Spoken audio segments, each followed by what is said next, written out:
प्रिय दर्शक बंधुओं, आज की यह पावन कथा हर कोई पूरी श्रद्धा और एकाग्रता के साथ नहीं सुन पाता, क्योंकि मंगलवार का दिन भगवान हनुमान की महिमा को समझने और उनके आशीर्वाद को प्राप्त करने का अत्यंत पवित्र अवसर होता है।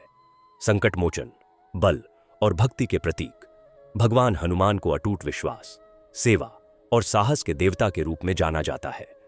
जिस मन में सच्ची श्रद्धा, निस्वार्थ भक्ति और राम नाम के प्रति प्रेम होता है, उसी मन में हनुमान जी का दिव्य वास होता है। आज का यह विशेष दिन मंगलवार को पड़ा है, जो भगवान हनुमान को समर्पित है। जब श्रद्धा और भक्ति के साथ इस दिन हनुमान जी का व्रत और पूजन किया जाता है, तो यह अत्यंत शुभ और फलदायी बन जाता है। भगवान हनुमान की कृपा से जीवन के सभी दुख, भय, कष्ट और बाधाएं दूर होने लगती हैं और भक्त के जीवन में शक्ति, साहस और सकारात्मक ऊर्जा का संचार होता है। आप सभी से विनम्र निवेदन है कि इस कथा को शांत चित्त, पूर्ण श्रद्धा और गहरे विश्वास के साथ सुने। यह कथा केवल शब्दों का संग्रह नहीं, बल्कि भक्ति, शक्ति और दिव्य ऊर्जा का प्रवाह है। जब हम सच्चे मन से भगवान हनुमान का स्मरण करते हैं, जय श्री राम और क्या हनुमान चालीसा का पाठ करते हैं, तो हमारे जीवन के सभी संकट धीरे धीरे समाप्त होने लगते हैं। मंगलवार का दिन विशेष रूप से भगवान हनुमान की आराधना के लिए श्रेष्ठ माना जाता है। इस दिन व्रत रखना, हनुमान जी को सिंदूर, चमेली का तेल, गुड़ और चने का भोग लगाना तथा हनुमान चालीसा का पाठ करना अत्यंत पुण्यदायी होता है। इस दिन किया गया जप और पूजा कई गुना फल देता है और जीवन में सफलता के नए मार्ग खोलता है। कहा जाता है कि जो भक्त इस दिन सच्चे मन से भगवान हनुमान का व्रत रखते हैं, उनके जीवन में भय समाप्त होता है, शत्रु बाधाएं दूर होती हैं और जीवन में साहस, सुख और समृद्धि का वास होता है। उनकी सभी मनोकामनाएं पूर्ण होती हैं और जीवन में आने वाली कठिनाइयां धीरे धीरे समाप्त हो जाती हैं। यदि आपको यह संदेश शुभ लगे, तो हमारे इस आध्यात्मिक परिवार से जुड़ने के लिए चैनल को लाइक, शेयर और सब्सक्राइब अवश्य करें। कमेंट में जय बजरंगबली लिखकर अपनी श्रद्धा प्रकट करें। भगवान हनुमान हम सभी पर अपनी कृपा दृष्टि बनाए रखें और हमारे जीवन को शक्ति, साहस और सफलता से भर दें। जय बजरंगबली। अयोध्या नगरी के वैश्य पथ पर स्थित धनपाल की हवेली किसी राजमहल से कम नहीं थी। हवेली के द्वार पर संगमरमर के दो विशाल सिंह बने हुए थे, जो उनके ऐश्वर्य की पहरेदारी करते प्रतीत होते थे। अंदर प्रवेश करते ही एक विशाल प्रांगण था, जहां रंग बिरंगे फूलों की क्यारियां थीं और बीचों बीच संगमरमर का एक फव्वारा था, जिसके पानी की मधुर ध्वनि सारे वातावरण को शीतल बनाए रखती थी। धनपाल सेठ इस नगर के सबसे बड़े रत्न व्यापारी थे। उनके पास माणिक, पन्ना, नीलम और हीरे के अद्वितीय भंडार थे। उनके व्यापारिक जहाज लंका, सुवर्णद्वीप और चीन तक जाते थे। नगर के कोने कोने में उनके गोदाम थे, जिनमें रेशमी वस्त्र, मसाले और बहुमूल्य धातुएं भरी रहती थीं। धनपाल की गिनती राज्य के 3 सबसे बड़े करदाताओं में होती थी और राजा भी उनका आदर करते थे। लेकिन धनपाल के इस वैभव का असली आभूषण उनकी पुत्री मंगला थी। मंगला का जन्म कार्तिक पूर्णिमा की रात को हुआ था, जब आकाश में चंद्रमा अपनी पूर्ण कला में था। तभी से लोग कहने लगे थे कि यह कन्या अपने साथ सौंदर्य और गुणों की वर्षा लेकर आई है। मंगला का रूप वर्णन करना कठिन था। उसके मुख पर चंद्रमा की शीतलता थी, उसकी आंखों में कमल की कोमलता थी और उसकी मुस्कान में वसंत ऋतु की मादकता थी। उसके लंबे घने केशों में जब वह चमेली के फूल सजाती थी, तो उसकी सुगंध पूरे कमरे में फैल जाती थी। परंतु मंगला का वास्तविक सौंदर्य छिंदे उसके गुणों में था। वह अत्यंत विदुषी थी। उसने 14 विद्याओं और 60 कलाओं में दक्षता प्राप्त कर रखी थी। वह वेदों और उपनिषदों का गहन अध्ययन किए हुए थी। वीणा वादन में वह इतनी निपुण थी कि आश्रमों के विद्वान भी उसकी प्रशंसा करते थे। उसकी वाणी में मिठास थी। वह कभी किसी के प्रति कठोर शब्द नहीं बोलती थी। घर के सभी नौकर चाकर उससे प्रेम करते थे, क्योंकि वह उन्हें अपने परिवार के समान मानती थी। धनपाल को अपनी पुत्री पर अपार गर्व था। उसकी माता का देहांत बचपन में ही हो गया था। तब से धनपाल ने पिता और माता दोनों का स्नेह उसे दिया था। वह उसकी हर इच्छा पूरी करता था। उसने मंगला के लिए अलग से एक पुस्तकालय बनवाया था, जहां हजारों हस्तलिखित ग्रंथ रखे थे। उसकी पुत्री के विवाह की चर्चा दूर दूर के राजघरानों में होती थी। कई राजाओं और बड़े व्यापारियों ने अपने पुत्रों के लिए संदेश भेजे थे, परंतु धनपाल कहता था, मेरी पुत्री को केवल धन ही नहीं, एक ऐसा घर चाहिए जहां उसके गुणों का सही मूल्य समझा जाए। मंगला भी अपने पिता से अत्यंत स्नेह करती थी। वह उनके चरणों में बैठकर व्यापार के गुर सीखती थी और उनके काम में हाथ बंटाती थी। पिता पुत्री का यह संबंध देखने वालों को आदर्श लगता था, परंतु इस सुखद जीवन में एक ऐसी बात थी जो धीरे धीरे धनपाल के मन में असंतोष पैदा कर रही थी। मंगला का हनुमान जी के प्रति अगाध अनुराग और उसका हर मंगलवार का व्रत धनपाल को एक दीवार की तरह लगने लगा था, जो उसकी पुत्री को संसार से अलग कर रही थी। मंगला के जीवन में मंगलवार का दिन सबसे पवित्र और महत्वपूर्ण था। यह दिन उसके लिए केवल सप्ताह का एक दिन नहीं था, बल्कि वह दिन था जब वह अपने आराध्य हनुमान जी के साथ एकाकार हो जाती थी। उसे यह व्रत अपनी माता से विरासत में मिला था। जब मंगला केवल 7 वर्ष की थी, तब उसकी माता ने उसे हनुमान चालीसा सिखाई थी और कहा था, बेटी, बजरंगबली संकटों का नाश करने वाले हैं। जो भक्त मंगलवार को विधिपूर्वक उनकी पूजा करता है, उसके जीवन का हर कष्ट दूर हो जाता है। माता के स्वर्गवास के बाद हनुमान जी ही मंगला के एकमात्र सहारे बन गए। वह मानती थी कि प्रभु उसके ऊपर माता की तरह कृपा बरसा रहे हैं। हर मंगलवार को मंगला ब्रह्म मुहूर्त में ही जाग जाती थी, जब रात का अंधकार कम हो रहा होता था और पक्षियों का कलरव प्रारंभ हो जाता था। सबसे पहले वह स्नान करती थी। स्नान के लिए वह कुएं का शीतल जल लेती थी और उसमें गंगा जल मिलाकर स्नान करती थी। फिर वह साधारण परंतु पवित्र लाल या पीले वस्त्र धारण करती थी। लाल रंग हनुमान जी को अत्यंत प्रिय है। यह बात उसने अपनी माता से सीखी थी। उसके बाद वह उस छोटे से कक्ष में जाती थी जहां उसने संगमरमर की एक सुंदर हनुमान प्रतिमा स्थापित कर रखी थी। यह प्रतिमा उसने अपने हाथों से सजाई थी। प्रतिमा के सामने उसने हमेशा अखंड दीपक जलाकर रखा था। पूजा की तैयारी मंगला एक दिन पहले ही कर लेती थी। वह स्वयं बाजार जाकर ताजे फूल, सिंदूर, चंदन, तुलसी दल और लड्डुओं का भोग लाती थी। पूजा प्रारंभ करने से पहले वह कक्ष को गंगा जल से शुद्ध करती थी। फिर वह हनुमान जी का चोला चढ़ाती थी, उनका सिंदूर से श्रृंगार करती थी और तुलसी दल अर्पित करती थी। उसके बाद वह हनुमान चालीसा का पाठ प्रारंभ करती थी। मंगला के स्वर में जब हनुमान चालीसा का पाठ होता था तो सुनने वाले मंत्रमुग्ध हो जाते थे। उसकी आवाज में ऐसी मधुरता और श्रद्धा होती थी कि घर के सभी लोग दूर से ही चुपचाप खड़े होकर सुनते थे। वह केवल पाठ ही नहीं करती थी, बल्कि हर चौपाई के अर्थ को अपने हृदय में उतार लेती थी। बुद्धिहीन तनु जानिके सुमिरौं पवन कुमार का उच्चारण करते समय उसकी आंखों से आंसू की धारा बह निकलती थी। पूजा के बाद वह भक्ति गीतों का गायन करती थी। उसके गाए हनुमान भजन सुनने में ऐसे लगते थे मानो स्वयं सुरगंधर्व आकाश से उतर आए हों। वह बजरंग बाण का पाठ भी करती थी और प्रणाम करते समय वह घंटों प्रभु के ध्यान में लीन रहती थी।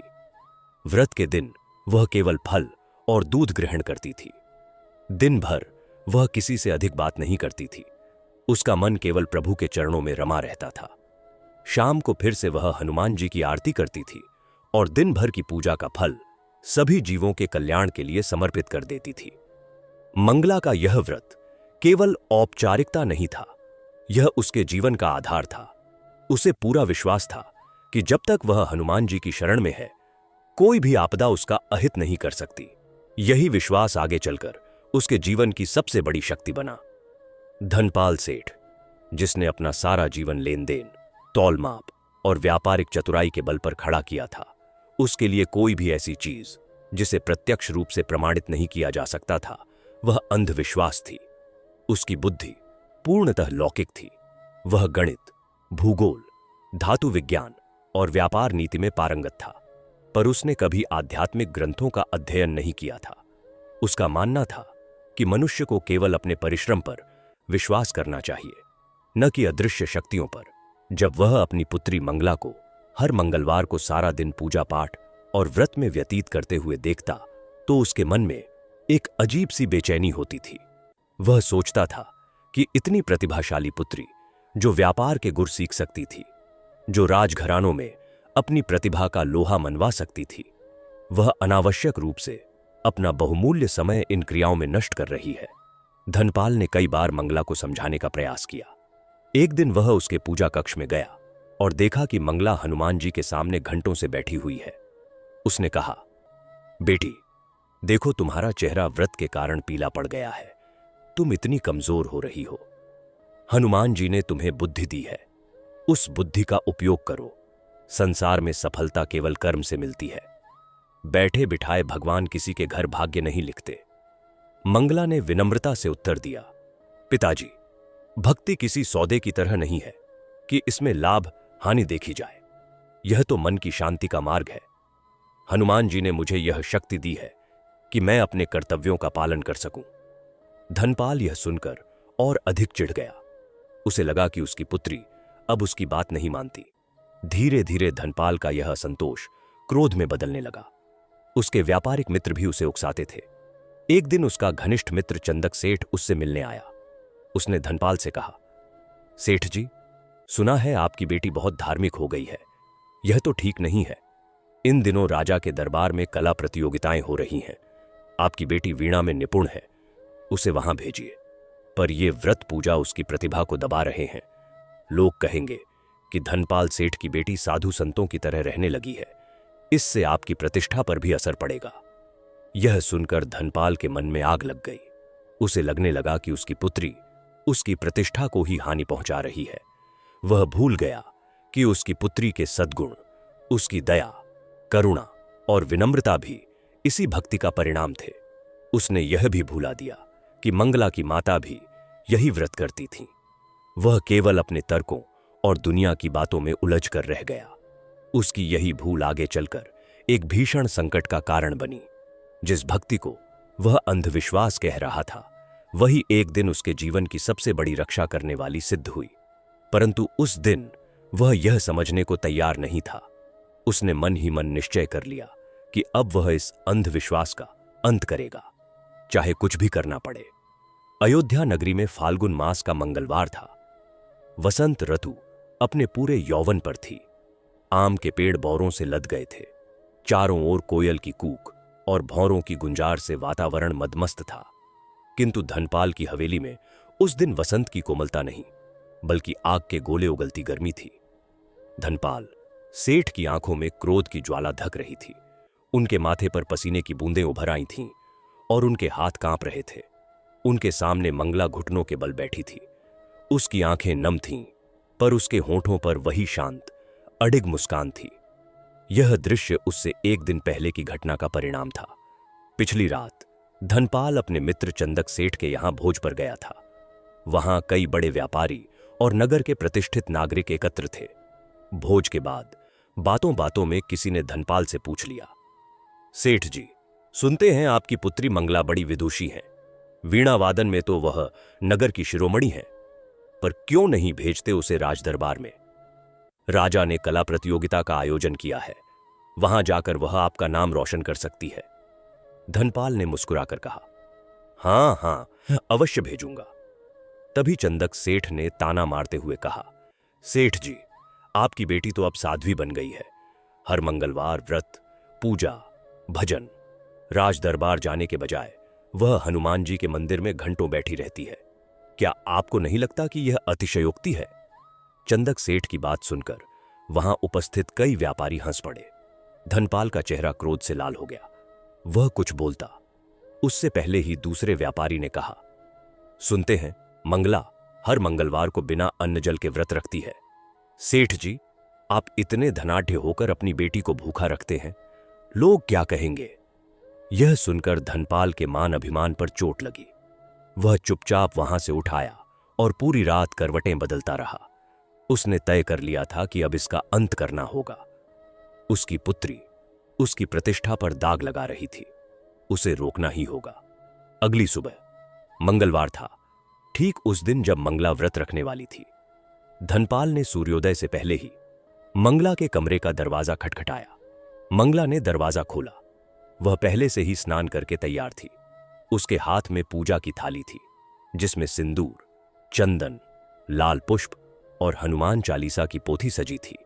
उसके मुख पर वही शांति और आनंद था जो हर मंगलवार को होता था। धनपाल ने उसके हाथ से थाली छीन ली। थाली गिर गई, सिंदूर बिखर गया, पुष्प चारों ओर बिखर गए। मंगला स्तब्ध रह गई।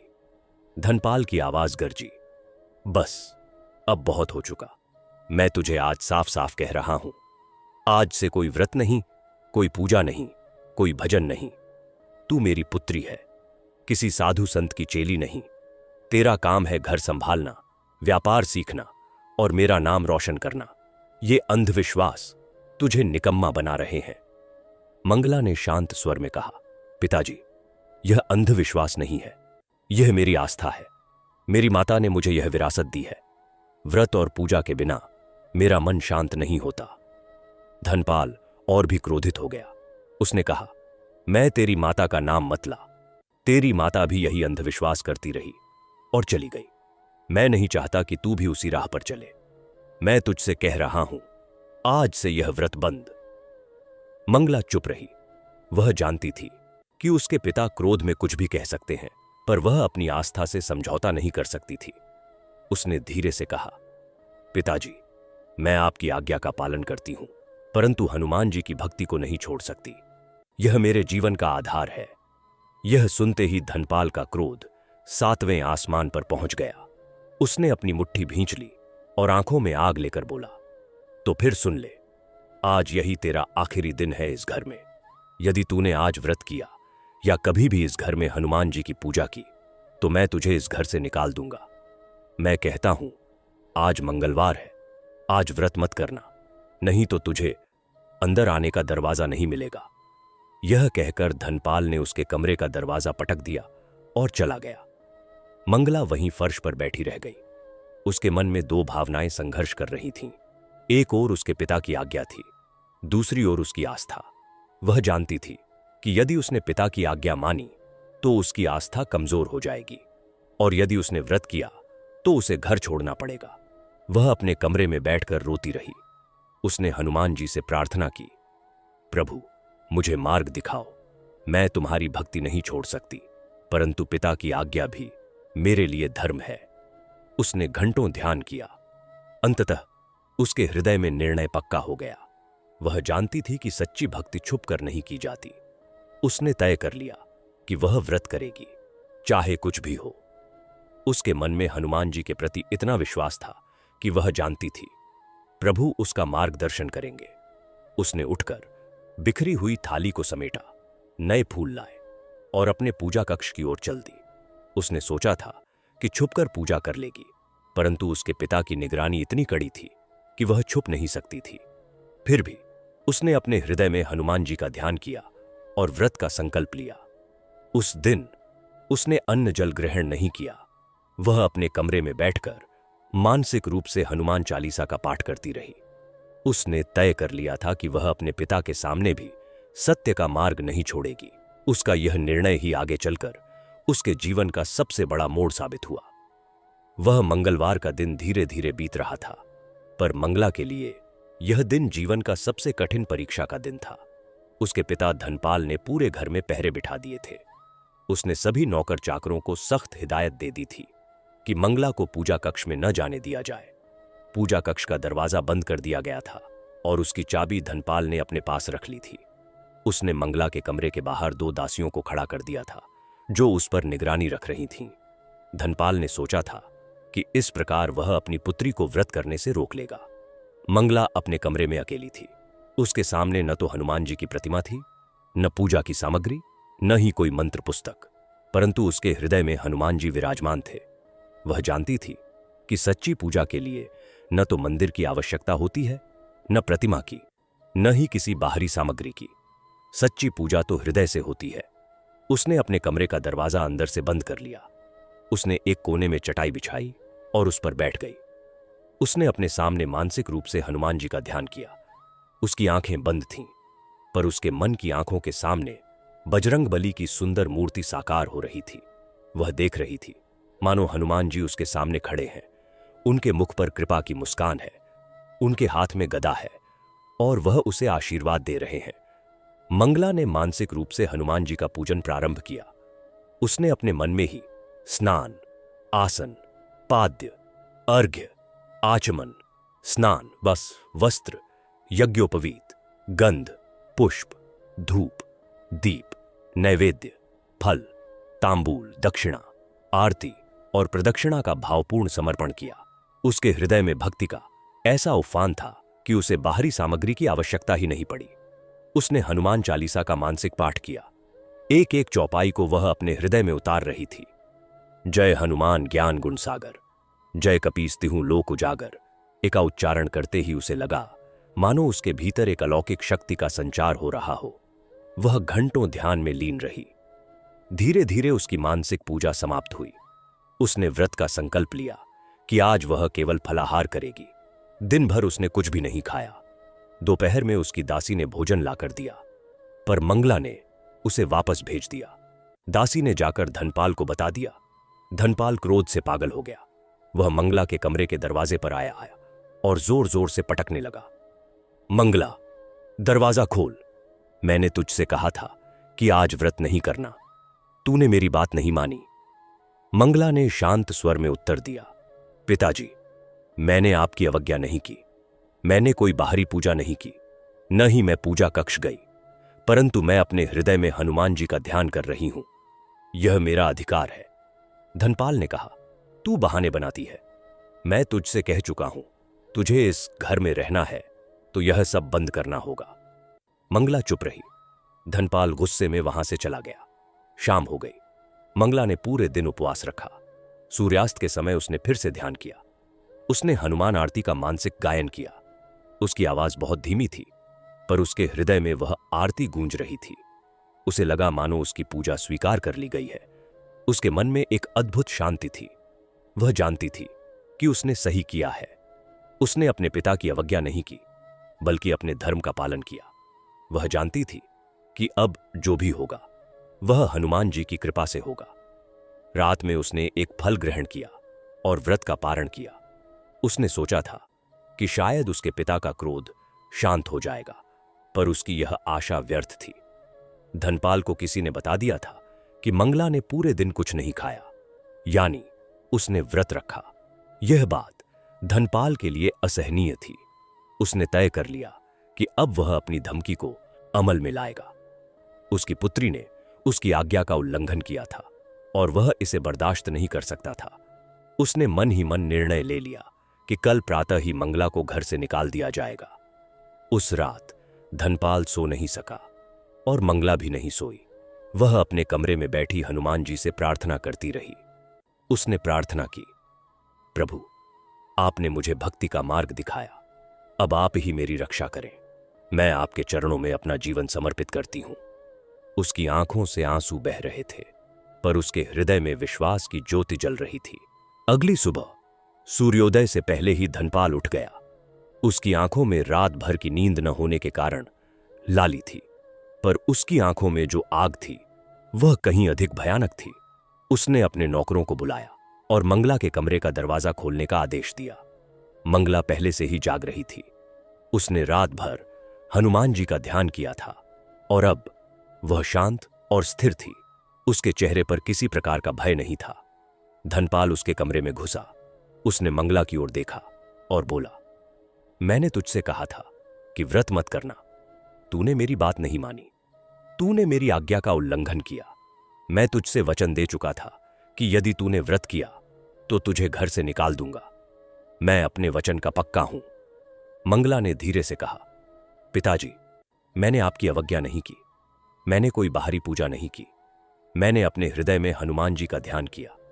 क्या मैं अपने हृदय की भावनाओं पर भी अधिकार नहीं रखती? धनपाल ने कहा, बहाने मत बना। तूने व्रत रखा, यह मुझे पता चल गया। तूने मेरी आज्ञा तोड़ी। अब तू इस घर में नहीं रह सकती। मैं तुझसे मुंह नहीं दिखाना चाहता। मंगला की आंखों में आंसू आ गए। उसने कहा, पिताजी, मैं आपकी एकमात्र पुत्री हूं। मेरी माता नहीं है। आप मुझे कहां भेज रहे हैं? मैं कहां जाऊंगी? धनपाल का हृदय पत्थर का हो चुका था। उसकी आंखों में एक बूंद भी दया नहीं थी। उसने कहा, जहां तेरी इच्छा। तेरे हनुमान जी तेरा सहारा करें। तूने उन्हें अपना सब कुछ मान लिया है, तो अब उन्हीं के पास जा। धनपाल ने एक नौकर को बुलाया और कहा, इसे घर से बाहर निकालो, इसका कोई सामान नहीं देना, जैसे आई थी वैसे ही जाए। मंगला ने देखा कि उसके पिता के हृदय में कोई नरमी नहीं है। वह समझ गई कि अब यहां रहकर वह केवल अपमान ही सहेगी। उसने अपने पिता के चरण स्पर्श किए। धनपाल ने अपने पैर खींच लिए और मुंह फेर लिया। मंगला ने कहा, पिताजी, मैं आपकी पुत्री हूं, यह संबंध कोई नहीं तोड़ सकता। चाहे आप मुझे घर से निकाल दें, पर मेरे हृदय में आपके लिए प्रेम और सम्मान सदा रहेगा। मैं प्रार्थना करूंगी कि हनुमान जी आपको सद्बुद्धि दें। यह कहकर मंगला उठी और कमरे से बाहर निकल गई। वह हवेली के दरवाजे की ओर चल दी। घर के सभी नौकर चाकर चुपचाप खड़े देख रहे थे। उनकी आंखों में आंसू थे, पर कोई कुछ नहीं बोल सकता था। धनपाल का क्रोध सबके सामने था। मंगला ने हवेली का दरवाजा पार किया। वह एक बार मुड़कर अपने घर की ओर देखा। यह वही घर था जहां वह जन्मी थी, जहां उसकी माता ने उसे हनुमान जी की कहानियां सुनाई थीं, जहां उसने बचपन बिताया था। अब वह उसी घर से बेघर होकर निकल रही थी। उसकी आंखों से आंसुओं की धारा बह निकली, पर उसने अपने आंसू पोंछे और हनुमान जी का नाम लिया। उसने कहा, प्रभु, अब आप ही मेरे सहारे हैं, जहां ले जाना है ले चलो। वह अयोध्या नगरी की गलियों से होकर निकल गई। लोग उसे देखकर हैरान थे। कोई पूछता, मंगला, कहां जा रही हो? पर मंगला किसी को उत्तर नहीं देती थी। वह नगर के द्वार से बाहर निकल गई। उसके पास न तो कोई वस्त्र था, न कोई आभूषण, न कोई धन। उसके पास केवल हनुमान जी का नाम था और उसकी अटूट श्रद्धा।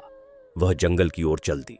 रास्ते में कंकड़ पत्थर उसके पैरों को चुभ रहे थे, पर उसे पीड़ा का अनुभव नहीं हो रहा था। उसके मन में केवल एक ही भावना थी, हनुमान जी ने उसे यह मार्ग दिखाया है, वह उसका मार्गदर्शन करेंगे।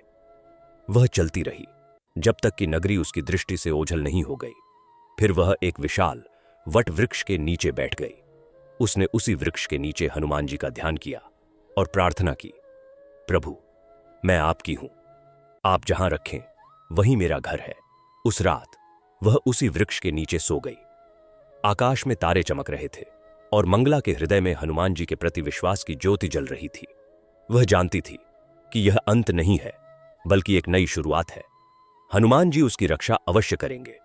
उसकी यह आस्था ही आगे चलकर उसके जीवन को नई दिशा देने वाली थी। अयोध्या नगरी के सुनहरे द्वार पार करते ही मंगला के पैरों के नीचे की जमीन बदल गई थी। अब वह मखमली फर्श पर नहीं, बल्कि कंकड़ पत्थरों और सूखे पत्तों से बिछड़े रास्ते पर चल रही थी। उसके पीछे वह नगरी थी जहां वह राजकुमारी की तरह रहती थी।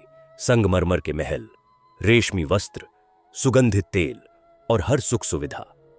उसके सामने था घना जंगल, जहां सूरज की किरणें पेड़ों की घनी छांव में खो जाती थीं और हवा में मिट्टी और पत्तों की सौंधी गंध थी। उसके पास अब न तो कोई दासी थी, न कोई पालकी, न सोने के आभूषण, न रेशमी वस्त्र। उसके पास केवल वही साधारण सूती वस्त्र थे जो उसने उस सुबह पहने थे, और उसके हृदय में हनुमान जी के प्रति वह अटूट विश्वास जो किसी भी संपत्ति से बड़ा था। जैसे जैसे वह नगर से दूर जाती गई, उसके कदम धीमे पड़ते गए। एक बार वह मुड़कर देखना चाहती थी, पर उसने अपनी आंखें आगे की ओर ही रखीं। उसे पता था कि यदि वह पीछे देखेगी तो उसका हृदय और अधिक द्रवित हो जाएगा। वह उस घर को याद कर रही थी जहां उसका बचपन बीता था, जहां उसकी माता ने उसे गोद में खिलाया था, जहां उसके पिता ने उसे विद्या सिखाई थी। वह सब अब केवल अच्छा स्मृतियां रह गई थीं। उसकी आंखों से आंसू बह रहे थे, पर वह चुपचाप चलती जा रही थी। उसने मन ही मन हनुमान जी का नाम जपना शुरू कर दिया। हनुमान, हनुमान, हनुमान। यही नाम उसके होठों पर था और यही नाम उसके हृदय में गूंज रहा था। उसे लग रहा था मानो हर कदम पर हनुमान जी उसके साथ चल रहे हैं, उसकी रक्षा कर रहे हैं। जंगल घना होता जा रहा था। चारों ओर विशाल वृक्ष थे, बरगद, पीपल, आम, साल, सागौन। उनकी जटाएं जमीन तक लटक रही थीं और उनकी छांव इतनी घनी थी कि दिन में भी धुंधलका सा छाया रहता था। झाड़ियों में से कभी हिरण का झुंड निकल जाता तो कभी बंदरों का कलरव सुनाई देता। मोर अपने पंख फैलाकर नाचते थे और कोयल की कूक से वातावरण गुंजायमान था। मंगला को यह जंगल डरावना नहीं लग रहा था। उसे लग रहा था मानो यह हनुमान जी का ही निवास है। हनुमान जी स्वयं वनवासी हैं। वन उनका घर है, इसलिए यह जंगल भी अब उसका घर था। वह कब तक चली उसे पता नहीं चला। सूरज धीरे धीरे पश्चिम की ओर ढलने लगा था। आकाश में नारंगी और गुलाबी रंग की आभा फैल गई थी। मंगला थक गई थी। उसके पैरों में छाले पड़ गए थे। उसका गला सूख गया था और भूख ने उसे कमजोर कर दिया था। तभी उसकी दृष्टि सामने एक विशाल वट वृक्ष पर पड़ी। वह वृक्ष इतना विशाल था कि उसकी छांव में सैकड़ों लोग आराम कर सकते थे। उसकी जटाएं जमीन तक लटक रही थीं और उसके पत्ते घने थे। वृक्ष के नीचे एक प्राकृतिक चबूतरा सा बन गया था, जहां चारों ओर हरी भरी घास थी और जंगली फूल खिले हुए थे। मंगला ने सोचा, यही वह स्थान है जहां मैं रुकूंगी, यही मेरा आश्रय है। वह वृक्ष के नीचे जाकर बैठ गई। उसने अपने पैर फैलाए जो दर्द से सुन्न हो चुके थे। उसके वस्त्र फट गए थे और उसके बाल बिखर गए थे। वह सुंदर सजी धजी मंगला नहीं थी जो सुबह अपने महल में थी। वह एक असहाय, अकेली, दुखी बालिका थी जिसे उसके पिता ने घर से निकाल दिया था। पर उसके हृदय में अभी भी वही श्रद्धा थी, वही विश्वास था, वही साहस था। वह वट वृक्ष के नीचे बैठ गई और उसने अपनी आंखें बंद कर लीं। धीरे धीरे उसके मन में उसके पिता का वह कठोर चेहरा आया जब वह उसे घर से निकाल रहे थे। उसकी आंखों से फिर आंसू बह निकले। यह आंसू क्रोध के नहीं थे, करुणा के थे। वह अपने पिता के लिए रो रही थी, अपने लिए नहीं। वह सोच रही थी कि उसके पिता ने उसे क्यों नहीं समझा। उसकी भक्ति ने उसे कभी बुरा नहीं किया था, तो फिर उसे यह दंड क्यों मिला। पर यह सोचते ही उसने अपने मन को रोक लिया। उसने सोचा, यह दंड नहीं है, यह हनुमान जी की परीक्षा है। प्रभु मेरी भक्ति की परीक्षा ले रहे हैं, मुझे धैर्य रखना चाहिए। उसने अपने हाथ जोड़े, अपनी आंखें आकाश की ओर उठाईं जहां सांझ के तारे चमकने लगे थे, और वह प्रार्थना करने लगी।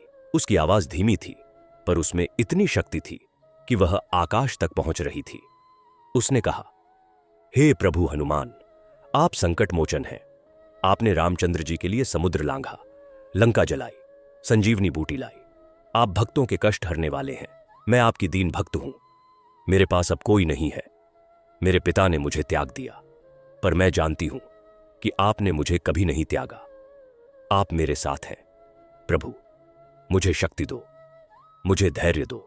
मैं आपके चरणों में अपना जीवन समर्पित करती हूं। उसने हनुमान चालीसा का पाठ शुरू कर दिया। उसके पास अब कोई पोथी नहीं थी, कोई प्रतिमा नहीं थी, कोई पूजा की सामग्री नहीं थी, पर उसके हृदय में पूरी हनुमान चालीसा कंठस्थ थी। वह एक एक चौपाई का उच्चारण कर रही थी और हर चौपाई के साथ उसके हृदय में एक नई ऊर्जा का संचार हो रहा था। जय हनुमान ज्ञान गुण सागर, जय कपीस तिहु लोक उजागर। यह सुनते ही उसे लगा मानो उसके भीतर एक ज्योति जल उठी हो। रामदूत अतुलित बल धामा, अंजनी पुत्र पवन सुत नामा। यह पढ़ते ही उसे लगा मानो हनुमान जी उसके सामने खड़े हैं। उनकी आंखों में कृपा है, उनके हाथ में गदा है और वह उसे आशीर्वाद दे रहे हैं। वह घंटों पाठ करती रही। उसकी आवाज धीरे धीरे और गंभीर होती गई। उसे न भूख का एहसास था, न प्यास का, न थकान का। वह केवल ध्यान में लीन थी। जंगल के जानवर, हिरण, बंदर, मोर सब चुपचाप दूर से उसे देख रहे थे, मानो वे भी उसकी प्रार्थना सुन रहे हों। रात गहरा गई। आकाश में चांद निकल आया और उसकी चांदनी वट वृक्ष के नीचे चांदी की तरह बिखर गई। मंगला ने अपनी प्रार्थना समाप्त की और उसने हनुमान जी से एक बार फिर प्रार्थना की, प्रभु, आप जहां रखें वही मेरा घर है। यह वृक्ष ही मेरा आश्रय है, मुझे स्वीकार है। उसने वृक्ष के नीचे घास बिछाकर लेट गई। उसके ऊपर तारों भरा आकाश था और उसके हृदय में हनुमान जी का नाम था। वह सो गई। उस रात उसने सपना देखा कि हनुमान जी उसके पास आए और बोले, भय मत कर मंगला, मैं तुम्हारे साथ हूं। तुम्हारी भक्ति का फल तुम्हें अवश्य मिलेगा। एक दिन सारा राज्य तुम्हारी भक्ति का गुणगान करेगा। मंगला की नींद में एक शीतल हवा का झोंका आया और उसके माथे से थकान धो गया। जब वह सुबह उठी तो उसके चेहरे पर वही शांति थी, वही विश्वास था।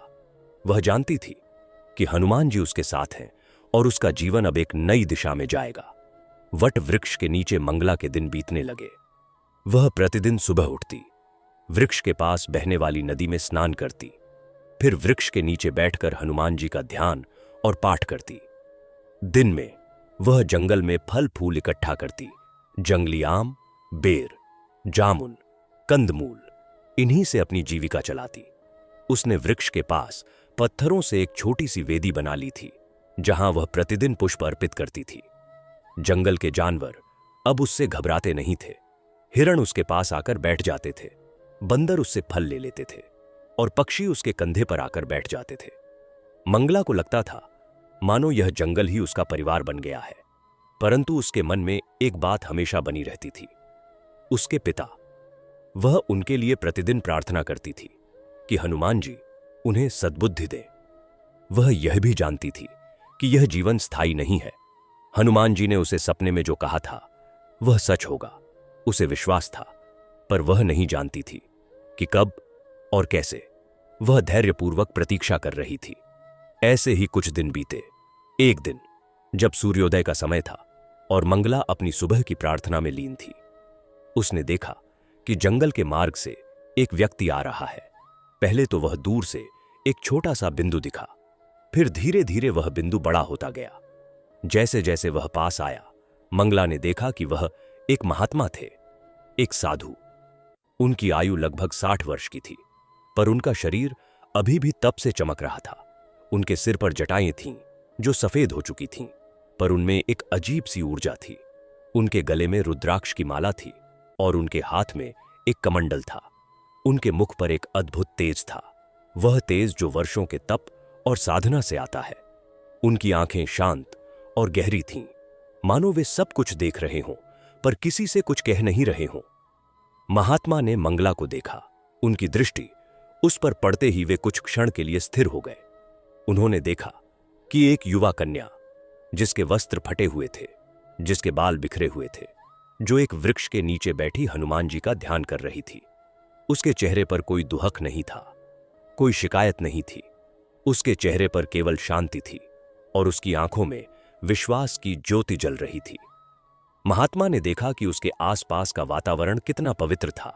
वृक्ष के नीचे वह वेदी, उस पर चढ़े ताजे फूल और चारों ओर जानवर शांतिपूर्वक बैठे हुए थे। महात्मा समझ गए कि यह कोई साधारण कन्या नहीं है, यह कोई भक्त है, सच्ची भक्त।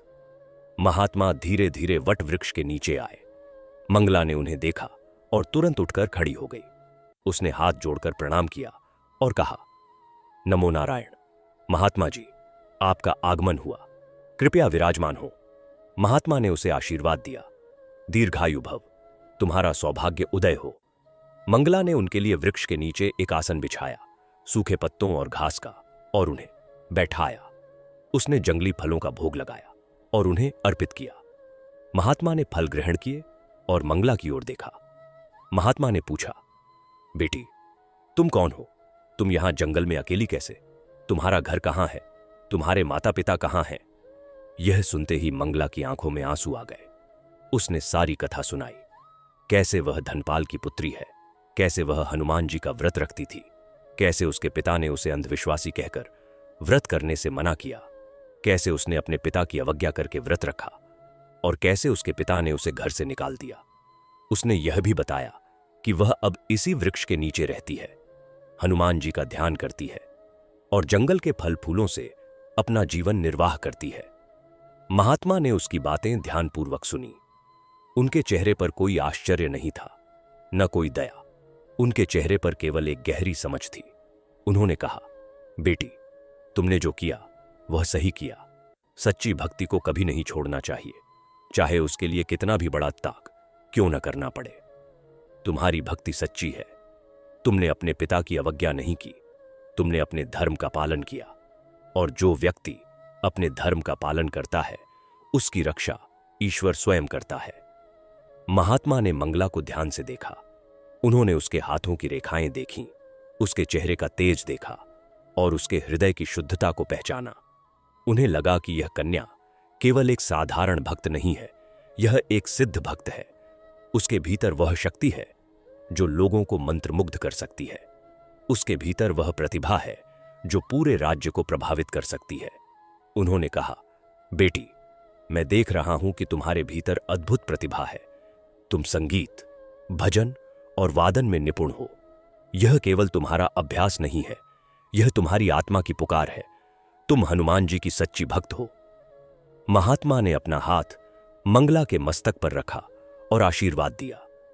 उनके हाथ का स्पर्श पाते ही मंगला को लगा मानो उसके भीतर एक नई ऊर्जा का संचार हो गया हो। उसकी थकान दूर हो गई, उसकी कमजोरी दूर हो गई और उसके मन में एक नया साहस जागृत हो गया। महात्मा ने कहा, बेटी, अब तुम यहां अकेली मत रहो, मेरे आश्रम चलो। वहां मैं तुम्हें संगीत, भजन और वादन की शिक्षा दूंगा, तुम्हारी प्रतिभा को निखारूंगा। एक दिन तुम इतनी सुंदर भजन गाओगी कि सुनने वाले मंत्रमुग्ध हो जाएंगे। हनुमान जी तुम्हारा मार्ग प्रशस्त करेंगे। मंगला ने महात्मा के चरणों में प्रणाम किया। उसकी आंखों से आंसू बह रहे थे, पर यह आंसू दुहक के नहीं थे, यह आंसू कृतज्ञता के थे। उसने कहा, गुरुदेव, आपने मुझे इस जंगल में पहचाना, मुझे आश्रय दिया। मैं आपकी कृतज्ञ हूं। मैं आपके आश्रम चलने को तैयार हूं। उस रात मंगला ने वट वृक्ष के नीचे अंतिम बार ध्यान किया। उसने हनुमान जी से प्रार्थना की, प्रभु, आपने मुझे यह मार्ग दिखाया। यह महात्मा आप ही के रूप में मेरे पास आए हैं। मैं उनके आश्रम जा रही हूं। आप सदा मेरे साथ रहें। अगली सुबह मंगला महात्मा के साथ उनके आश्रम की ओर चल दी। उसने एक बार पीछे मुड़कर उस वट वृक्ष को देखा जो उसके कष्टों का साक्षी था, और फिर आगे बढ़ गई।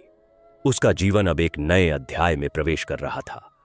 महात्मा का आश्रम जंगल के बीचों बीच एक पहाड़ी की तलहटी पर स्थित था। यह स्थान अत्यंत रमणीय था। आश्रम के चारों ओर घने वृक्ष थे, आम, नीम, पीपल, बरगद, चंदन। आश्रम के ठीक सामने एक स्वच्छ जलधारा बहती थी, जिसका पानी क्रिस्टल की तरह साफ था। सुबह सुबह जलधारा में कमल खिलते थे और उन पर भौरें गुनगुनाते थे। आश्रम में 5-7 कुटिया थीं, जिनमें महात्मा और उनके 4-5 शिष्य रहते थे। आश्रम के मध्य में एक विशाल वृक्ष के नीचे एक यज्ञशाला थी, जहां प्रतिदिन हवन और यज्ञ होते थे। वहां की वायु में चंदन, धूप और पुष्पों की सुगंध घुली रहती थी। यह स्थान इतना शांत और पवित्र था कि मंगला को लगा मानो वह किसी दूसरी ही लोक में आ गई हो। महात्मा ने मंगला के लिए एक छोटी सी कुटिया बनवा दी।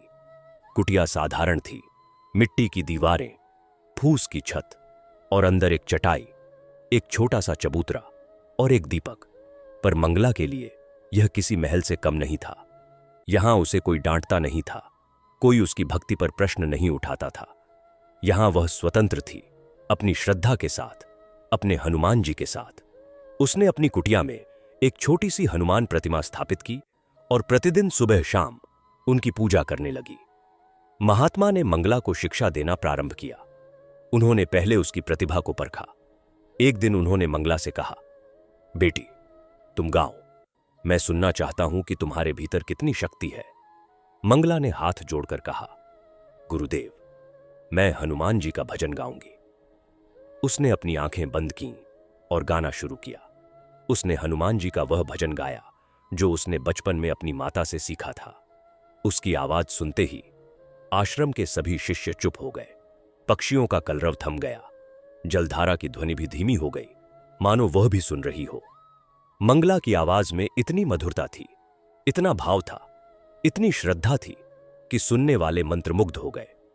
उसने जब बुद्धिहीन तनु जानिके सुमिरों पवन कुमार गाया तो महात्मा की आंखों से आंसू बह निकले। गाना समाप्त हुआ तो पूरा आश्रम शांत था। फिर महात्मा ने कहा, बेटी, तुम्हारे भीतर दिव्य प्रतिभा है। यह प्रतिभा तुम्हें तुम्हारी माता से मिली है और हनुमान जी की कृपा से निखरी है, पर अभी तुम्हारी कला को और निखारने की आवश्यकता है। मैं तुम्हें संगीत के शास्त्रीय स्वरों का ज्ञान दूंगा, राग रागिनियों की बारीकियां सिखाऊंगा और वीणा वादन में निपुण कराऊंगा। महात्मा स्वयं संगीत के महान विद्वान थे। उन्होंने तेज अपने युवा काल में राज दरबारों में संगीत की शिक्षा दी थी, पर बाद में उन्होंने सांसारिक जीवन त्याग दिया और तपस्या के मार्ग पर चल पड़े। पर उनका संगीत ज्ञान अभी भी उनके पास था और उन्होंने उसे मंगला को देने का निर्णय किया। उन्होंने प्रतिदिन सुबह मंगला को संगीत की शिक्षा देना प्रारंभ किया। सबसे पहले उन्होंने उसे स्वरों का अभ्यास कराया। सा, रे, गा, मा, पा, धा, नी। मंगला पहले से ही स्वरों को जानती थी, पर महात्मा ने उसे हर स्वर की बारीकी सिखाई। कैसे सा को आकाश से जोड़ना है, कैसे रे को धरती से, कैसे गा को अग्नि से। उन्होंने उसे बताया कि संगीत केवल ध्वनि नहीं है, यह ईश्वर तक पहुंचने का मार्ग है। जब सच्चे भाव से गाया जाता है तो संगीत स्वयं प्रार्थना बन जाता है। धीरे धीरे महात्मा ने मंगला को रागों की शिक्षा दी। उन्होंने अनपाठे राग भैरव सिखाया, जो सूर्योदय का राग है, जो शांति और गंभीरता का प्रतीक है। उन्होंने साय उसे राग यमन सिखाया, जो संध्या का राग है, जो करुणा और श्रद्धा से भरा है। उन्होंने उसे राग हनुमान तोड़ी सिखाया, जो विशेष रूप से हनुमान जी की भक्ति के लिए है। मंगला ने जब पहली बार राग हनुमान तोड़ी को महात्मा के निर्देशन में गाया तो आश्रम का वातावरण ही बदल गया। ऐसा लगा मानो हनुमान जी स्वयं वहां आ गए हों। शिष्यों ने कहा कि उन्होंने हवा में गदा की ध्वनि सुनी। महात्मा ने मंगला को वीणा वादन भी सिखाया। आश्रम में एक प्राचीन वीणा थी जो महात्मा के गुरु से चली आ रही थी। उस वीणा की ध्वनि अद्भुत थी, उसमें एक अलौकिक गूंज थी। महात्मा ने वह वीणा मंगला को सौंप दी। उन्होंने कहा, यह वीणा अब तुम्हारी है, इसे संभाल कर रखना। इस वीणा की ध्वनि से भक्ति का प्रसार होगा। मंगला ने वीणा को अपने हाथों में लिया और उसकी तारों पर उंगलियां फेरी। वीणा से जो ध्वनि निकली वह इतनी मधुर थी कि महात्मा मुस्कुरा दिए। उन्होंने कहा, तुम वीणा को समझ गई, यह तुम्हारा साथी बनेगी। महात्मा ने मंगला को भजन गायन की शिक्षा भी दी। उन्होंने उसे बताया कि भजन केवल गीत नहीं है, यह हृदय की भाषा है। भजन में शब्दों से अधिक भाव महत्वपूर्ण है। उन्होंने उसे सिखाया कि कैसे एक भजन को इस प्रकार गाया जाए कि वह सुनने वाले के हृदय में उतर जाए, उसे ईश्वर से जोड़ दे। उन्होंने उसे हनुमान जी के अनेक भजन सिखाए। हनुमान चालीसा को राग यमन में कैसे गाया जाए, बजरंग बाण को किस लय में प्रस्तुत किया जाए और आरती कीजिए हनुमान लला की वो को किस भाव से गाया जाए। मंगला ने अद्भुत मेहनत की। वह प्रतिदिन सुबह 3 बजे उठती, स्नान करती, हनुमान जी की पूजा करती और फिर महात्मा के पास जाकर संगीत का अभ्यास करती। वह घंटों स्वरों का अभ्यास करती, वीणा पर रियाज करती और भजनों के शब्दों को बार बार दोहराती। उसकी मेहनत का कोई अंत नहीं था। कभी कभी उसकी उंगलियां वीणा की तारों से घिसकर खून से लाल हो जाती, पर वह रुकती नहीं थी। कभी कभी उसका गला बैठ जाता, पर वह ठंडे पानी से गला साफ करके फिर से अभ्यास शुरू कर देती। महात्मा उसे देखते और गर्व से भर जाते। उन्होंने कहा, यह कन्या केवल गायिका नहीं बनेगी, यह भक्ति की देवी बनेगी। कुछ ही महीनों में मंगला की प्रतिभा इतनी निखर गई कि दूर दूर के आश्रमों और गांवों के लोग उसे सुनने आने लगे। जब मंगला भजन गाती तो लोगों की आंखों से आंसू बहने लगते। उसकी वीणा की ध्वनि सुनकर जंगल के जानवर भी शांत हो जाते। उसकी प्रसिद्धि धीरे धीरे जंगल से बाहर निकलकर अयोध्या नगरी तक पहुंचने लगी। लोग कहने लगे, जंगल में एक साध्वी रहती है जो हनुमान जी के भजन इतने मधुर गाती है कि देवता भी सुनने आते हैं। मंगला को इस प्रसिद्धि से कोई मोह नहीं था। वह केवल हनुमान जी की भक्ति में लीन थी, पर हनुमान जी की योजना कुछ और ही थी। उनकी भक्ति अब केवल जंगल तक सीमित नहीं रहने वाली थी। महात्मा के आश्रम में मंगला का जीवन अब तपस्या और साधना में बदल चुका था। वह प्रतिदिन सूर्योदय से पहले उठ जाती, नदी में स्नान करती और फिर घंटों स्वर साधना में लीन हो जाती। महात्मा ने उसे संगीत की जितनी विधाएं सिखाईं, मंगला ने उन सबको अपनी भक्ति के साथ जोड़ लिया। वह केवल स्वरों का अभ्यास नहीं करती थी, वह हर स्वर को हनुमान जी का रूप मानकर गाती थी। सा को वह हनुमान जी का शरीर मानती, रे को उनका बल, गा को उनकी बुद्धि, मां को उनकी भक्ति। इस प्रकार उसका अभ्यास केवल संगीत नहीं रह गया था, वह पूजा बन गया था। दिन रात एक करके मंगला ने अपनी कला को निखारा। उसकी उंगलियां वीणा की तारों पर इतनी फुर्ती से चलती थीं कि देखने वाले आश्चर्यचकित हो जाते थे। कभी वीणा की ध्वनि बारिश की बूंदों की तरह कोमल होती, तो कभी बादलों की गरज की तरह गंभीर। उसकी आवाज में ऐसी मधुरता आ गई थी कि आश्रम के पक्षी भी चुप हो जाते थे और उसे सुनने लगते थे। महात्मा ने उसे राग रागिनियों का गूढ़ ज्ञान दिया। राग भैरव, राग यमन, राग हनुमान तोड़ी, राग मियां की मल्हार। मंगला ने हर राग को इतनी गहराई से आत्मसात किया कि वह राग स्वयं उसके माध्यम से बोलने लगे। एक दिन आश्रम में हनुमान जयंती का आयोजन था। महात्मा ने मंगला से कहा, बेटी, आज तुम हनुमान जी के भजन गाओ। मंगला ने वीणा उठाई और राग हनुमान तोड़ी में बजरंग बाण गाना शुरू किया। उसकी आवाज सुनते ही आश्रम में मौजूद सभी लोग स्तब्ध रह गए। उसकी आवाज में इतनी शक्ति थी, इतना भाव था कि लोगों की आंखों से आंसू बहने लगे। एक बूढ़े साधु ने कहा, मैंने जीवन में इतना सुंदर भजन कभी नहीं सुना। यह केवल गायन नहीं, यह दिव्य अनुभव है। उस दिन के बाद मंगला की ख्याति आश्रम से बाहर भी फैल गई। दूर दूर के गांवों से लोग उसे सुनने आने लगे। वह जब भजन गाती तो लोग घंटों बैठे सुनते रहते। उन्हें न भूख का एहसास होता, न प्यास का, न थकान का। उसका गायन उन्हें किसी दूसरी ही लोक में ले जाता था। मंगला की मेहनत रंग लाई थी। वह अब केवल एक भक्त नहीं थी, वह एक सिद्ध गायिका थी जिसके भजनों में जादू था। 2 वर्षों की कठोर साधना के बाद मंगला की प्रतिभा पूर्णता को प्राप्त हो चुकी थी। महात्मा ने देखा कि अब उनकी शिष्या उनसे भी आगे निकल गई है। उसके गायन में वह आत्मा आ गई थी जो केवल सच्ची भक्ति से ही आती है। एक दिन महात्मा ने मंगला को अपने समीप बुलाया। आश्रम की यज्ञशाला में सूर्य की किरणें फैली हुई थीं और वातावरण शांत था। महात्मा ने मंगला के सिर पर अपना हाथ रखा और कहा, बेटी, तुमने अपनी मेहनत और भक्ति से वह प्राप्त कर लिया है जो बड़े बड़े साधकों को वर्षों में नहीं मिलता। तुम हनुमान जी की सच्ची भक्त हो। महात्मा ने अपनी आंखें बंद कर लीं और कुछ क्षण ध्यान में रहे। जब उन्होंने आंखें खोलीं तो उनके चेहरे पर एक दिव्य तेज था। उन्होंने कहा, बेटी, मैं देख रहा हूं, तुम्हारा भविष्य बहुत उज्जवल है। एक दिन तुम्हारा सम्मान पूरे राज्य में होगा। राजा स्वयं तुम्हें अपने दरबार में बुलाएगा और तुम्हारे भजन से सारा दरबार मंत्रमुग्ध हो जाएगा। तुम केवल एक गायिका नहीं बनोगी, तुम भक्ति की देवी बनोगी। तुम्हारे द्वारा हनुमान जी की महिमा का प्रचार पूरे राज्य में होगा। मंगला ने यह सुनकर महात्मा के चरणों में सिर झुका दिया। उसकी आंखों से कृतज्ञता के आंसू बह रहे थे। उसने कहा, गुरुदेव, यह सब आपकी कृपा है। आपने मुझे इस जंगल में पहचाना, मुझे आश्रय दिया, मुझे यह विद्या दी। यदि आप न होते तो मैं आज भी उसी वट वृक्ष के नीचे अकेली बैठी होती। महात्मा ने उसे गले लगाया और कहा, बेटी, अब तुम्हारा मार्ग प्रशस्त है। जाओ और हनुमान जी की भक्ति का प्रचार करो। याद रखना, जब भी संकट आए हनुमान जी का नाम लेना, वह तुम्हारी रक्षा अवश्य करेंगे। महात्मा का यह आशीर्वाद मंगला के लिए एक दिव्य वचन बन गया। उसे पूरा विश्वास था कि उसके गुरु की भविष्यवाणी सच होगी। उसने अपनी वीणा उठाई और आश्रम से बाहर निकल गई। वह अब उस मंगला से बिल्कुल अलग थी जो 2 वर्ष पहले आश्रम में आई थी।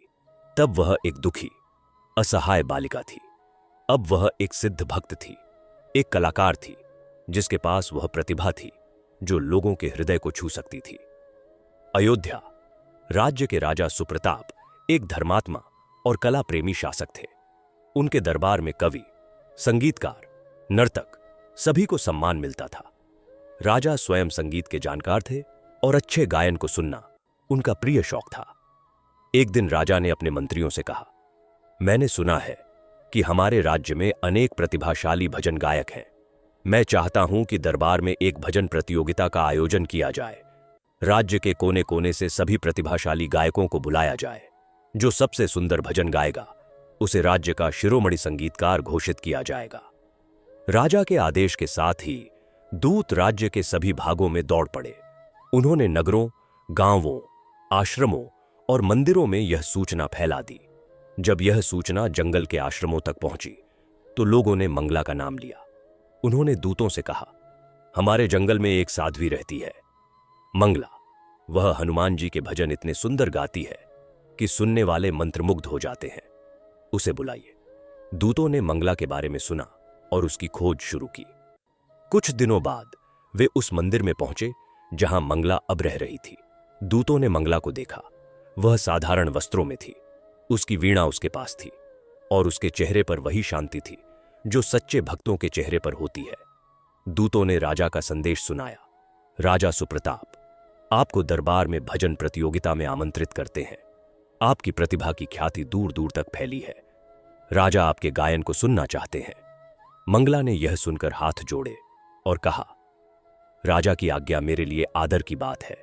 मैं अवश्य आऊंगी, पर मैं यह स्पष्ट कर देना चाहती हूं कि मैं किसी प्रतियोगिता के लिए नहीं, बल्कि हनुमान जी की भक्ति के लिए गाती हूं। यदि राजा भक्ति सुनना चाहते हैं तो मैं अवश्य आऊंगी।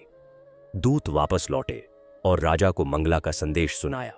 राजा ने कहा, यह साध्वी सच्ची भक्त लगती है। मैं स्वयं इसका गायन सुनना चाहता हूं। उन्होंने मंगला के लिए दरबार में विशेष आसन की व्यवस्था करवा दी। मंगला के आगमन की तैयारियां होने लगीं। राजा, राजकुमार, मंत्री, सेनापति सभी उसके गायन को सुनने के लिए उत्सुक थे। मंगला को जब यह आमंत्रण मिला तो उसने हनुमान जी का ध्यान किया। उसे महात्मा का आशीर्वाद याद आया।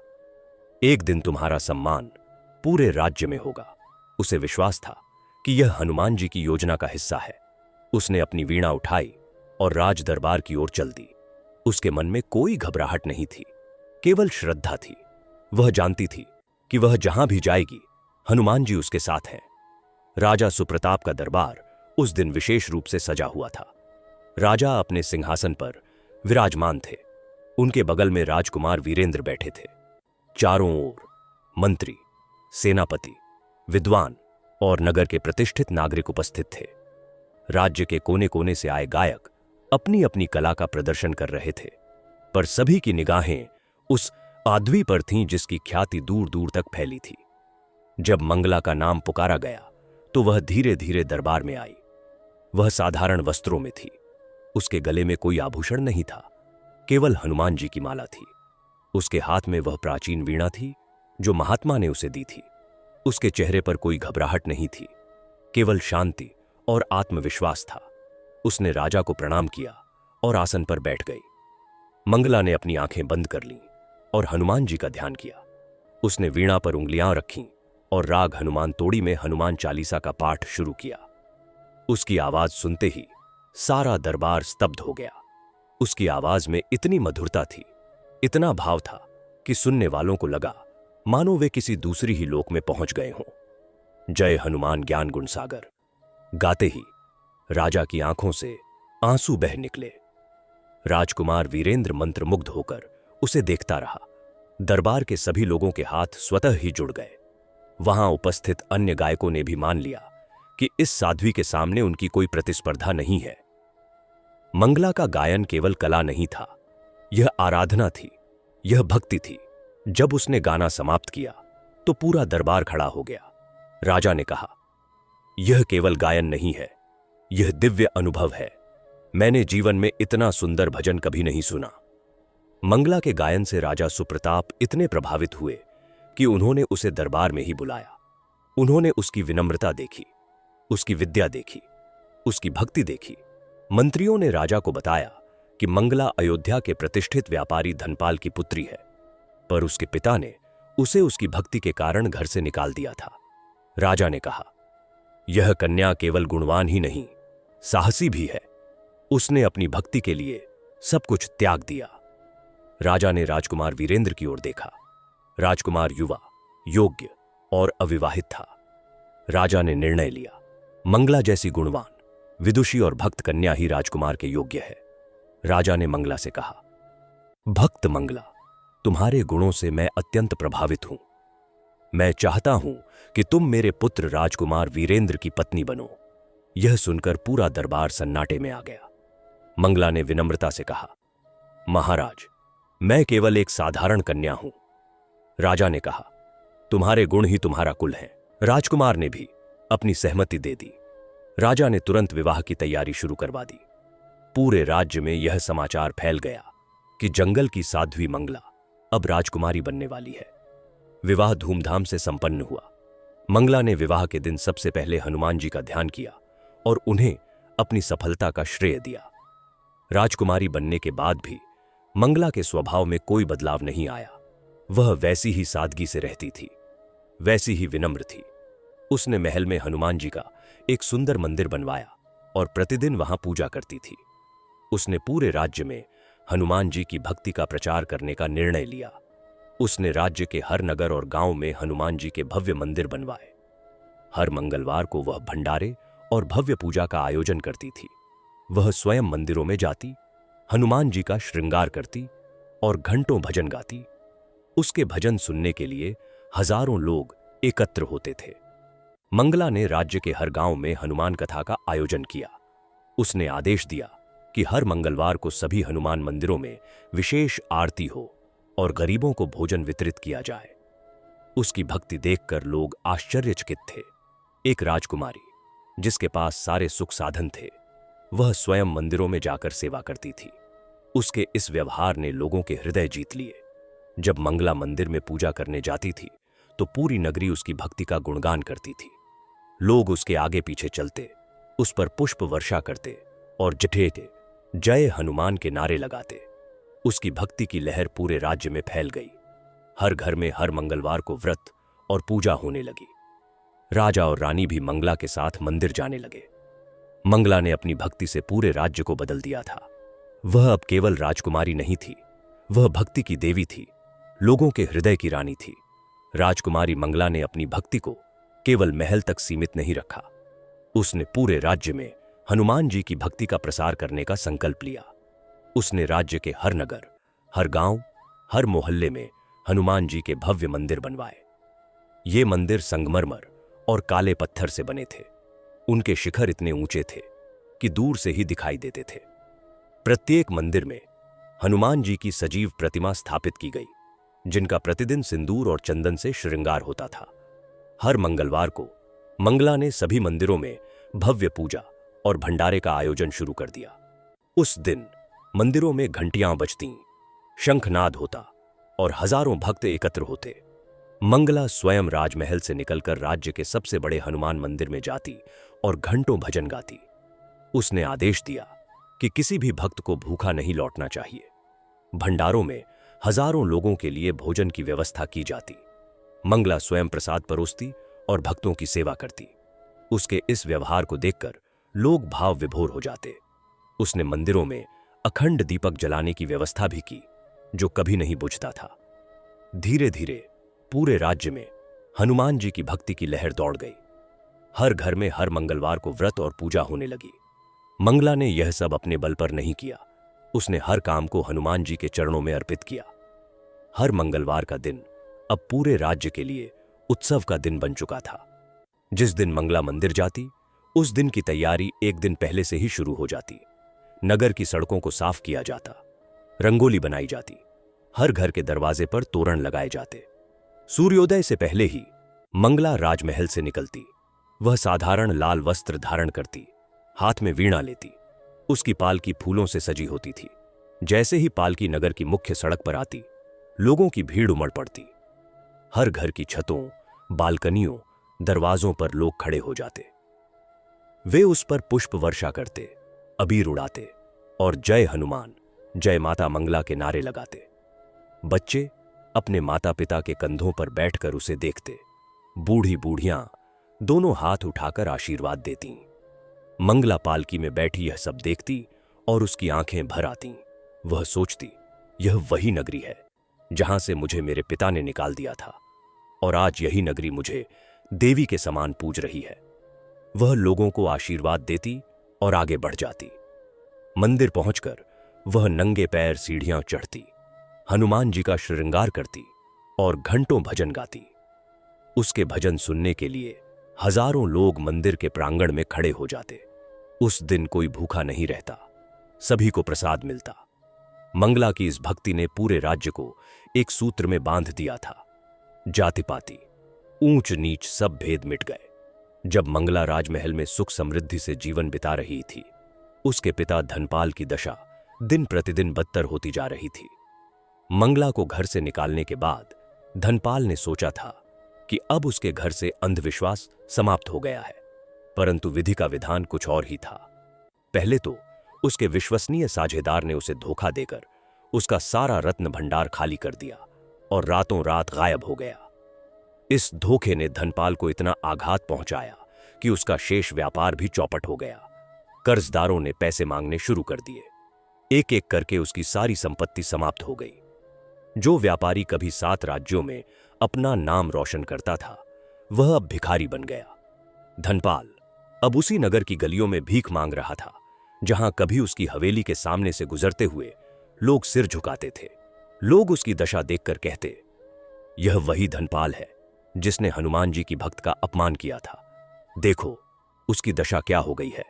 कुछ समय बाद धनपाल को कुष्ठ रोग हो गया। उसका शरीर सड़ने लगा, उसके हाथ पैरों पर घाव हो गए। अब लोग उसे देखकर भी दूर भागने लगे। वह दर दर भटकने लगा, एक नगर से दूसरे नगर, एक गांव से दूसरे गांव। उसे न कोई आश्रय मिलता था, न कोई सहारा। अपनी इस दयनीय दशा में धनपाल को अक्सर मंगला की याद आती थी। उसे वह दिन याद आता था जब उसने क्रोध में आकर उसे घर से निकाल दिया था। उसका हृदय अब पश्चाताप से भर गया था। वह मन ही मन हनुमान जी से प्रार्थना करने लगा, प्रभु, मैंने बहुत बड़ी गलती की। मैंने आपकी भक्त का अपमान किया, अब मुझे क्षमा कर दो। अपनी सारी संपत्ति खोने के बाद धनपाल की दशा दिन प्रतिदिन दयनीय होती गई। वह अब केवल भिखारी ही नहीं था, उसके शरीर ने भी उसका साथ छोड़ दिया। कुष्ठ रोग ने उसे जकड़ लिया था। यह रोग इतना भयंकर था कि धीरे धीरे उसकी त्वचा पर सफेद दाग फैलने लगे। उसके हाथ पैरों पर गहरे घाव हो गए और उसके शरीर से ऐसी दुर्गंध आने लगी कि कोई उसके पास नहीं फटकता था। वही धनपाल जिसकी हवेली में संगमरमर के फव्वारे झड़ते थे, जिसके वस्त्र रेशमी होते थे, जिसके भोजन में सैकड़ों व्यंजन होते थे, वह अब सड़कों पर पड़े सूखे रोटी के टुकड़े बीनता था। उसके शरीर के घावों में मक्खियां बैठती थीं और वह उन्हें हटाने की शक्ति भी नहीं रखता था। धनपाल अब दर दर भटकने लगा। वह अयोध्या नगरी की गलियों में भीख मांगता, पर लोग उसे देखकर दूर भागते थे। कोई उसे छूना नहीं चाहता था, कोई उसके पास बैठना नहीं चाहता था। जहां कभी लोग उसके दर्शन के लिए तरसते थे, वहां अब लोग उसे देखकर मुंह फेर लेते थे। वह एक नगर से दूसरे नगर, एक गांव से दूसरे गांव भटकता रहा। कभी मंदिर के बाहर सोता, कभी नदी के तट पर, कभी किसी वृक्ष के नीचे। उसे कोई आश्रय नहीं मिलता था, कोई सहारा नहीं मिलता था। उसकी दशा देखकर कभी कभी किसी दयालु व्यक्ति के हाथ से रोटी का टुकड़ा मिल जाता तो वह उससे पेट भर लेता। इन दिनों धनपाल को अक्सर मंगला की याद आती थी। उसे वह दिन याद आता था जब मंगला छोटी थी और उसकी गोद में बैठकर हनुमान जी के भजन गाती थी। उसे वे मंगलवार याद आते थे जब मंगला व्रत रखती थी और उसके चेहरे पर दिव्य तेज आ जाता था। उसे वह दिन याद आता था जब उसने क्रोध में आकर उसे घर से निकाल दिया था। वह सोचता, मैंने क्या किया? मैंने अपनी ही पुत्री को, जो मेरे जीवन का सबसे बड़ा आभूषण थी, घर से निकाल दिया। मैंने उसकी भक्ति को अंधविश्वास कहा। आज मैं देख रहा हूं कि सच्चा अंधविश्वास क्या था। वह था मेरा धन पर अहंकार, मेरा अपनी बुद्धि पर घमंड। उसका हृदय पश्चाताप से भर गया था। वह मन ही मन हनुमान जी से प्रार्थना करने लगा। उसके पास अब कोई मंदिर नहीं था, कोई प्रतिमा नहीं थी, कोई पूजा की सामग्री नहीं थी, पर उसने वही किया जो एक बार मंगला ने जंगल में किया था। उसने अपने हृदय में हनुमान जी का ध्यान किया। उसने कहा, प्रभु, मैंने बहुत बड़ी गलती की। मैंने आपकी भक्त का अपमान किया, अब मुझे क्षमा कर दो। मैं तुम्हारी शरण में हूं। एक दिन धनपाल भटकते भटकते अयोध्या नगरी में आ पहुंचा। उसे पता नहीं था कि अब इस नगरी की राजकुमारी उसकी पुत्री मंगला है। वह अपनी दयनीय दशा में सड़क के किनारे पड़ा था। उस दिन मंगलवार था। सुबह से ही नगर में उत्सव का माहौल था। सड़कों को साफ किया गया था, रंगोली बनाई गई थी, हर घर के दरवाजे पर तोरण लगाए गए थे। लोग बता रहे थे कि राजकुमारी मंगला मंदिर में पूजा करने जा रही हैं। धनपाल ने यह नाम सुना, मंगला। उसका हृदय धड़कने लगा। क्या वह उसकी मंगला हो सकती है? वह उठकर बैठ गया। उसने सोचा, चाहे कुछ भी हो, मैं आज उसे देखूंगा। वह किसी तरह उठा और सड़क के किनारे आकर बैठ गया। दूर से घंटियों की आवाज आई, फिर जय हनुमान, जय माता मंगला के नारे गूंजने लगे। धनपाल ने देखा, एक भव्य पालकी आ रही थी। पालकी के आगे पीछे हजारों लोग थे। लोग पुष्प वर्षा कर रहे थे, अबीर उड़ा रहे थे। पालकी जैसे जैसे पास आती गई, धनपाल का हृदय और तेज धड़कने लगा। उसने पालकी में झांकना चाहा, पर उसकी आंखें धुंधली हो रही थीं। वह उठकर खड़ा होना चाहता था, पर उसके पैरों में शक्ति नहीं थी। वह लड़खड़ाकर सड़क पर आ गिरा। पालकी ठीक उसके पास आ पहुंची। वह पालकी के ठीक नीचे गिर गया। पालकी रुक गई। चारों ओर शोर मच गया। कोई बीमार आ गया है। पालकी के नीचे आ गिरा। सिपाही उसे हटाने के लिए आगे बढ़े, पर तभी पालकी के पर्दे के अंदर से एक मधुर आवाज आई, रुको, उसे मत छुओ। पालकी से मंगला उतरी। उसने देखा एक वृद्ध क्षीणकाय कुष्ठ रोग से ग्रस्त व्यक्ति सड़क पर पड़ा था। उसके शरीर पर घाव थे, उसके वस्त्र फटे हुए थे, उसके बाल बिखरे हुए थे, पर उसके चेहरे की आकृति कुछ परिचित लग रही थी। मंगला ने ध्यान से देखा। उसका हृदय एकाएक धड़कने लगा। उसने पहचान लिया, यह उसके पिता थे। यह वही धनपाल थे जिन्होंने उसे घर से निकाल दिया था।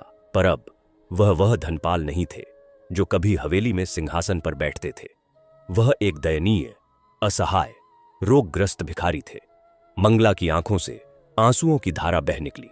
वह झुकी और अपने पिता के पास बैठ गई।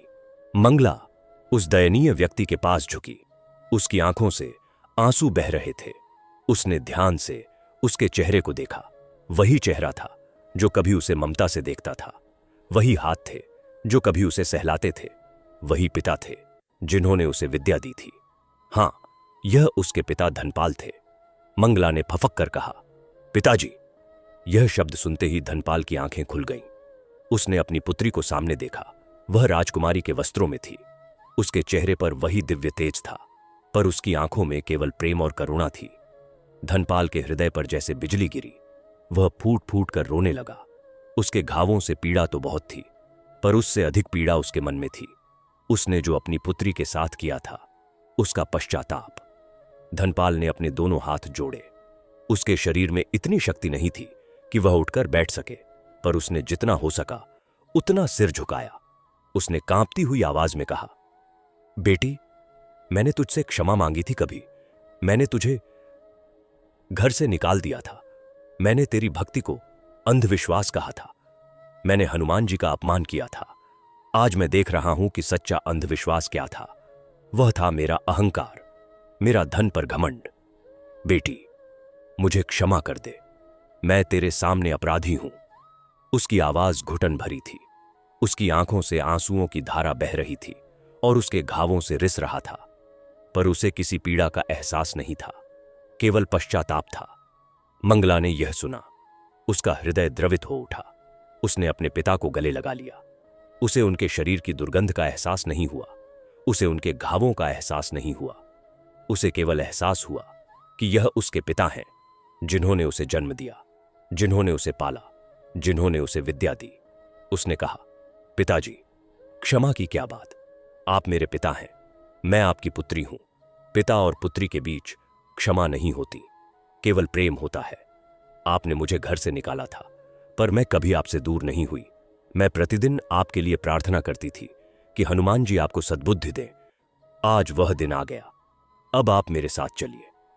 मंगला ने तुरंत अपने सेवकों को बुलाया। उसने आदेश दिया, इन्हें उठाकर पालकी में बिठाओ, इन्हें महल ले चलो। सेवकों ने धनपाल को उठाया और पालकी में बिठा दिया। मंगला भी पालकी में बैठ गई। पालकी वापस महल की ओर चल दी। नगर के लोग यह दृश्य देख रहे थे। उनकी आंखों में आंसू थे। वे कह रहे थे, देखो, राजकुमारी मंगला कितनी दयालु है। उसने अपने पिता को क्षमा कर दिया, जिन्होंने उसे घर से निकाल दिया था। यही सच्ची भक्ति है। महल पहुंचकर मंगला ने धनपाल के लिए सबसे अच्छे चिकित्सकों को बुलवाया। उन्होंने धनपाल का इलाज शुरू किया। मंगला स्वयं उनकी सेवा करती थी। उनके घावों पर मरहम लगाती थी, उन्हें भोजन कराती थी, उनके पास बैठकर हनुमान जी के भजन गाती थी। धीरे धीरे धनपाल का स्वास्थ्य सुधरने लगा। उसके घाव भरने लगे, उसकी त्वचा साफ होने लगी, उसके शरीर में शक्ति आने लगी। पर सबसे बड़ा परिवर्तन उसके हृदय में हुआ था। अब वह प्रतिदिन मंगला के साथ मंदिर जाता, हनुमान जी की पूजा करता और भजन गाता। जिसे वह कभी अंधविश्वास कहता था, अब वही उसके जीवन का आधार बन गया था। मंगला की इस दयालुता और करुणा को देखकर राजा, रानी और राजकुमार सभी भाव विभोर हो गए। राजा ने कहा, यही सच्ची भक्ति है, जो क्षमा करना सिखाती है, जो सेवा करना सिखाती है, जो प्रेम करना सिखाती है। तब से पूरा राज परिवार हर मंगलवार व्रत करने लगा। राजा स्वयं हनुमान जी के मंदिर में जाकर पूजा करते, राजकुमार वीरेंद्र मंगला के साथ भजन गाते और रानी भंडारों की व्यवस्था करती। पूरा राज्य हनुमान जी की भक्ति में लीन हो गया। इस प्रकार धनपाल की पुत्री मंगला, जिसे उसके पिता ने केवल भक्ति के कारण घर से निकाल दिया था, वही एक दिन राजकुमारी बनी और पूरे राज्य में हनुमान जी की भक्ति का प्रचार करने वाली देवी बन गई। उसकी अटूट श्रद्धा, उसकी विनम्रता और उसकी करुणा ने सबका मन जीत लिया। उसने अपने पिता को भी क्षमा करके दिखा दिया कि सच्ची भक्ति का सबसे बड़ा लक्षण है क्षमा और करुणा। धनपाल, जो कभी अहंकार और धन के मद में चूर था, अब हनुमान जी का सबसे बड़ा भक्त बन गया। उसने अपनी पुत्री के चरणों में सिर झुकाकर स्वीकार किया कि सच्चा धन केवल भक्ति है, सच्चा बल केवल विश्वास है। हनुमान जी ने अपने भक्त की रक्षा की और उसे वह सम्मान दिया जिसकी वह हकदार थी। इस कथा से हमें यह शिक्षा मिलती है कि सच्ची भक्ति कभी व्यर्थ नहीं जाती। हनुमान जी अपने भक्तों की कभी निराशा नहीं करते, चाहे कितने भी बड़े संकट आए। यदि हृदय में सच्ची श्रद्धा हो तो वे सबका निवारण करते हैं। दूसरी शिक्षा यह है कि अहंकार और धन का घमंड मनुष्य का पतन कर देता है, जबकि विनम्रता और भक्ति उसे ऊंचाइयों तक पहुंचाती है। तीसरी शिक्षा यह है कि क्षमा सबसे बड़ा धर्म है। मंगला ने अपने पिता को क्षमा करके दिखा दिया कि सच्चा भक्त वही है जो दूसरों के अपराधों को भुला सके। अंत में यह कथा हमें यह भी बताती है कि जो हनुमान जी की शरण में आता है उसका कभी अनादर नहीं होता। हनुमान जी उसे सदा सुख, शांति और सम्मान प्रदान करते हैं। जय हनुमान, जय श्री राम।